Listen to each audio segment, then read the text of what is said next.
Hello, my viewers. I'm so glad you turned back in. Today is the 23rd of December. Can you believe it? It's so close to Christmas. So we have a special saint today again that I want to introduce to you and who may be speaking to your heart. His name is John of Canty, a priest, and he was born, they're not sure, around 1390, and he died in 1473. Sometimes in English we say the numbers, you say the numbers a little bit different than in German, so sometimes I have to think of the order. So I'm hoping you're having a good day, and let's listen about the saint. John was a country lad who made good in the big city and the big University of Krakow, Poland. After brilliant studies, he was ordained a priest and became a professor of theology. The inevitable opposition which saints encounter led to this being ousted by rivals and sent to be a parish priest at Olkus. An extremely humble man, he did his best, but his best was not to the liking of his parishioners. Besides, he was afraid of the responsibilities of his position, but in the end he won his people's hearts. After some time he returned to Krakow and taught scripture for the remainder of his life. He was a serious man and humble, but known to all the poor of Krakow for his kindness. His goods and his money were always at their disposal, and time again they took advantage of him. He kept only the little money and clothes absolutely needed to support him. He slept little and then on the floor, ate sparingly and took no meat. He made a pilgrimage to Jerusalem, hoping to be martyred by the Turks. He made four pilgrimages to Rome, carried his luggage on his back. When he was warned to look after his health, he was quick to point out that for all their austerity, the fathers of the desert lived remarkably long.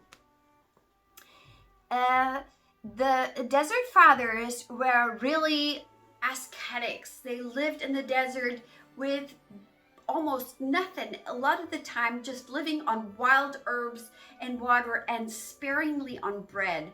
So he's referring to the desert fathers, and we can all really take the model of the desert fathers a little bit more, because we get so angry even if we fast just a little. Like, we're so weak in our bodies nowadays, and so soft that we can't stand even up for our own thoughts. We can't stand up against opposition, and even living a virtuous life, or giving things for offering as a sacrifice. Fasting and prayer are going together, and they help you to overcome any obstacles and evil if you offer them up without complaining, of course. And you offer that up. So this priest lived very holy, and he was stating that some of the desert fathers lived very long. Some of them did, but some of them didn't. And some of them really did have some horrendous health problems. I want to say that too, because of their much fasting. But if you do it right and you fast rightly, and offer it up to God as an offering, maybe especially combined with prayer, then it is very, very beneficial for yourself and for for other people. Maybe you're praying for other people, and you're putting also this offering of fasting into it. It's very, very beneficial. And you can see here, these parishioners, they didn't like him. People didn't want him in the university. He faced a lot of opposition. And these saints can be a true role model to not give up hope, don't fall into despair or into self-pity, but to keep on going. This should be really, an example for us.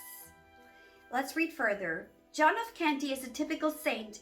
He was kind, humble, generous. He suffered opposition and led an austere, penitential life. More Christian in an affluent society can understand all the ingredients except the last. Anything more than mild self-discipline seems severe for athletes and ballet dancers. Christmas, at least, is a good time to reject self-indulgence. So, yeah, extreme practices are only left nowadays for Olympic athletes or ballet dancers or models or kind of this. No, we all need self-discipline and to train our willpower, and fasting also trains our willpower to overcome with our mind, our body. Really, we need to be a little bit toughened up in our days and to be able to stand up to opposition as well. The Alt Breviary included this story. John of Canty was once accosted by robbers who took his money. They asked if he had any more, and he replied in the negative. When they had gone, he discovered some coins sewn in his cloak, ran after the robbers and shouted for them to stop and gave them the coins. They were so amazed that they gave back what they had taken. I hope this was very inspirational to you, John of Canty. Hope you learned something new, and you're going to join me tomorrow again. God bless you.